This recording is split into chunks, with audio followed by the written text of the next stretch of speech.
بہت سے لوگوں نے تو جوے کا پیشہ ہی بنا رکھا ہے. بہت سے ہمارے محلے کے اندر ایسے حضرات ہیں جن کے بارے میں مجھے اطلاع دی گئی ہے کہ جن کا پیشہ ہی جوے کا ہے, جن کا پیشہ اپنی بیوی بچوں کو پال رہے ہیں جوے کے پیسے سے. میرے بھائیو یاد رکھ لینا, یہ صرف آپ کو نقصان نہیں پہنچائے گا, آپ کی پشتوں تک نقصان پہنچائے گا. قیامت کے دن اللہ رب ذوالجلال والاکرام ایسے لوگوں کو جہنم کی آگ کے اندر دھکیلیں گے, وہ لوگ جو حرام مال کھایا کرتے تھے, اللہ رب العزت کی نافرمانی کر کے اپنے پیٹوں کو بھرا کرتے تھے. آگ اپنے منہ کو تو کھانے پینے سے روکے رکھتے تھے, لیکن افطاری کے وقت حرام کے پیسوں سے افطار کیا کرتے تھے. اس لیے میرے بھائیو آج آپ اس مجلس سے مکمل طور پر مسلمان بن کر اٹھیں گے کہ ہماری آنکھ سے انشاءاللہ کوئی گناہ نہیں ہوگا, ہم انشاءاللہ اپنی زبان سے کبھی جھوٹ نہیں بولیں گے, کسی کی برائی نہیں کریں گے, کسی کی چغل خوری نہیں کریں گے انشاءاللہ ثم انشاءاللہ. جس طرح ہم نے اپنے منہ کو کھانے پینے سے روکے رکھا ہے, اسی طرح ہم اپنے آپ کو گناہوں سے بھی روکے رکھیں گے. لیکن ایک اور افسوس کی بات, تراویح جیسے شروع ہوتی ہے تو بعض پیچھے والے حضرات شور مچا رہے ہوتے ہیں, اور جیسے ہی رکوع کے اندر ہم جاتے ہیں فوراً وہ لوگ رکوع کے اندر جاتے ہیں. تو آپ یاد رکھ لینا, آپ جو سمجھ رہے ہیں کہ ہم قرآن کریم کو سن رہے ہیں, یا آپ قرآن کریم کو نہیں سن رہے, بلکہ آپ ایک طرح سے مسجد کا مذاق, تراویح کا مذاق اور قرآن کریم کے سننے کے خلاف آپ عمل یہ کر رہے ہیں. تین معاملے آپ شریعت کے خلاف کر رہے ہیں. اس لیے میرے بھائیو جب آپ گھر سے یہاں تک آ ہی گئے نماز تراویح پڑھنے کے لیے تو تھوڑی دیر سے ہی, لیکن آپ سکون کے ساتھ پڑھیے گا, شور شرابے سے اپنے آپ کو بچائیے گا. میرے بھائیو ہم پریشانیوں کے شکار کس لیے ہو چکے ہیں؟ اپنے گناہوں کی وجہ سے ہو چکے ہیں, لیکن اس کے باوجود بھی آج کے مسلمان کو عقل نہیں آ رہی. رمضان المبارک مقدس مہینے کے اندر بھی جھگڑا, اس رمضان المبارک کی جس مہینے کے اندر برکات کا نزول ہو رہا ہوتا ہے, جس مہینے کے اندر اللہ رب العزت کی رحمتیں چھم چھم انسانوں پر برس رہی ہوتی ہیں, یہ وہ مہینہ کہ جس کے پہلی تاریخ کو شیطان کو قید کر دیا جاتا ہے, جس کے اندر شیاطین کو قید کر دیا جاتا ہے, اور اللہ رب العزت کی رحمتیں انسانوں کے قریب کر دی جاتی ہیں, برکتوں کا نزول ہو رہا ہوتا ہے. اس مقدس مہینے کے اندر بھی میاں بیوی کے جھگڑے, اتنا بڑا افسوس ہوتا ہے. اتنی پریشانیوں کے باوجود بھی آج کے مسلمان کو عقل نہیں آ رہی کہ اب بھی ہم اللہ کی رسی کو مضبوطی سے تھام لیں. قرآن کریم کے اندر اللہ رب العزت ارشاد فرماتے ہیں وَمَا أَصَابَتْ مِن مُّصِيبَةٍ فَبِمَا كَسَبَتْ أَيْدِيكُمْ. اے انسانوں, جب بھی تم کو کوئی مصیبت پہنچے گی وہ تمہارے کرتوتوں کی وجہ سے پہنچے گی, اور یہ کرتوتوں کی وجہ, اس کرتوتوں کی وجہ سے میرے بھائیوں ہم اپنے رزق سے بھی محروم ہو جائیں گے. حدیث پاک کے اندر آیا ہے وَإِنَّ الرَّجُلَ لَيُحْرَمُ الرِّزْقَ بِذَنْبٍ يُصِيبُهُ. انسان اپنی گناہوں کی وجہ سے رزق سے بھی محروم کر دیا جاتا ہے. اس لیے آج کی محفل میں آپ مکمل طور پر مسلمان بن کر اٹھیں کہ انشاءاللہ ثم انشاءاللہ ہم آج سے کوئی گناہ نہیں کریں گے. ہماری آنکھ, ہماری زبان, ہمارے ہاتھ یہ کوئی گناہ نہیں کریں گے. جس طرح ہم نے اپنے منہ کو کھانے پینے سے روک رکھا ہے, اسی طرح انشاءاللہ ثم انشاءاللہ ہم اپنے آپ کو گناہوں سے بھی اسی طرح روکے رکھیں گے. قرآن کریم کے اندر اللہ رب العزت نے ارشاد فرمایا یا ایھا الذین آمنوا ادخلوا فی السلم کافہ ولا تتبعوا خطوات الشیطان. اے ایمان والو, تم مکمل طور پر اسلام کے اندر داخل ہو جاؤ, تم شیطان کی اتباع مت کرو, اس لیے کہ شیطان تمہارا کھلا دشمن ہے. یہ نہ ہو کہ آدھا تیتر آدھا بٹیر, بلکہ ہمیں مکمل طور پر مسلمان بننا چاہیے. آپ خود اس بات کا اندازہ لگائیے گا کہ ان مردوں سے پوچھیں کہ جو قبر کے اندر پڑے ہوئے وہ ایک مہلت چاہ رہے ہیں, اے اللہ آپ ہمیں دنیا کے اندر بھیج دیجئے گا, ہم خوب عبادت کریں گے, ہم اللہ آپ کی خوب عبادت کریں گے, آپ کو خوب منائیں گے.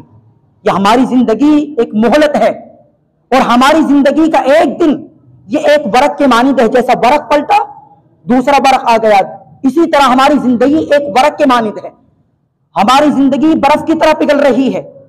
ایک بادشاہ نے اپنے کسی آدمی کو بلایا اور کہا کہ آپ باغ کے اندر جائیں اور آپ اس ٹوکری کو لے جائیں, جو اچھا پھل آپ لائیں گے میں آپ کو اچھا سے اچھا انعام دوں گا، لیکن شرط یہ ہے جس باغ کے آپ حصے سے گزر جائیں گے دوبارہ اس باغ کے حصے میں داخل نہیں ہوں گے۔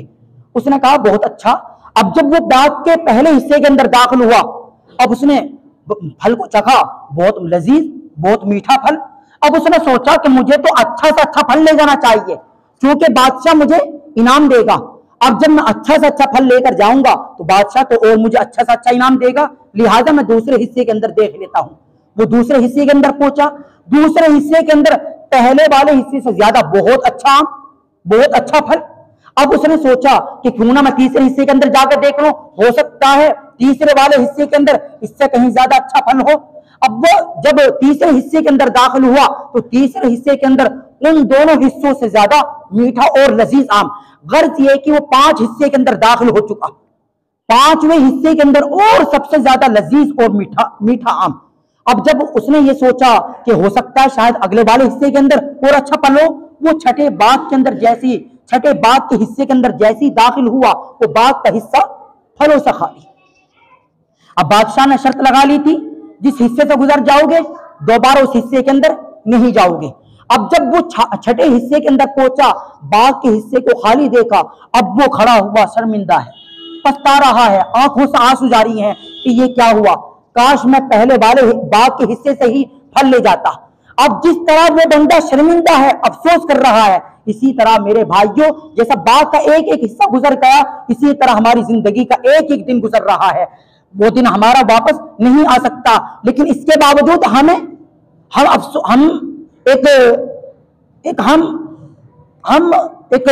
یعنی فکر والی بات نہیں کر رہے، اس کے باوجود بھی ہم نو ٹینشن والی زندگی گزار رہے ہیں، ہمیں افسوس ہی نہیں ہے، ہمیں فکر ہی نہیں، بے فکری زندگی گزار رہی ہیں۔ اور جب موت آئے گی اس کے بعد ہم افسوس کریں گے کہ کاش ہمارے نامہ اعمال کے اندر نیکیاں ہوتی، ہم نیک اعمال کر لیتے، رمضان کی قدر کر لیتے، رمضان کے اندر ذکر زیادہ کر لیتے، موبائل کو 1 مہینے کے اندر کم استعمال کرتے، ذکر زیادہ کرتے، قرآن کریم کی تلاوت زیادہ کرتے، نوافل کا اہتمام زیادہ کرتے، اپنے گھر کے اندر بھی اس چیز کا اہتمام زیادہ کرواتے۔ لیکن اب افسوس کرنے سے کوئی فائدہ نہیں، اللہ نے زندگی دی۔ قرآن کریم کے اندر اللہ نے فرمایا اولم نعمرکم ما یتذکر فیہ من تذکر وجاءکم النذیر۔ قیامت کے دن اللہ رب العزت کہیں گے کیا ہم نے تم کو اتنی عمر نہیں دی تھی، من تذکر وجاءکم النذیر، کہ تمہارے پاس ڈرانے والا نہیں آیا تھا، کیا ہم نے تم کو اتنی زندگی نہیں دی تھی کہ اپنے اس زندگی کے اندر تم آخرت کی تیاری کر سکتے تھے، نیک اعمال کر سکتے تھے، لیکن اس کے باوجود تم نے آخرت کی تیاری نہیں کی، لہٰذا اب ہم تمہاری کوئی بات نہیں سنیں گے، تمہاری سزا جہنم کی آگ ہی ہے۔ اس لیے میرے بھائیوں آج ہم مکمل طور پر مسلمان بنے، ہم صحیح طریقے سے روزے کو ادا کرنے والے بنے، یعنی کہ نہ جھوٹ بولیں، نہ ہی کسی کی برائی کریں، نہ چغل خوری کریں، نہ موبائل زیادہ استعمال کریں، اور قرآن کریم کی تلاوت بھی کریں، نوافل کا اہتمام بھی کریں اور ذکر بھی کریں، اور آپ جو تراویح کے اندر آپ جو شور مچاتے ہیں اس کو بھی اپنے آپ کو اس چیز سے بھی اپنے آپ کو بچائیں۔ دعا ہے اللہ ہم سب کو مکمل طور پر اسلام کے اندر داخل ہونے والا بنائے، مکمل طور پر ہمیں مسلمان بنائے، اپنے حکموں کے مطابق اور اس مہینے کی قدر کرنے کی ہم سب کو توفیق نصیب فرمائے۔ آمین وآخر دعوانا ان الحمد للہ رب العالمین۔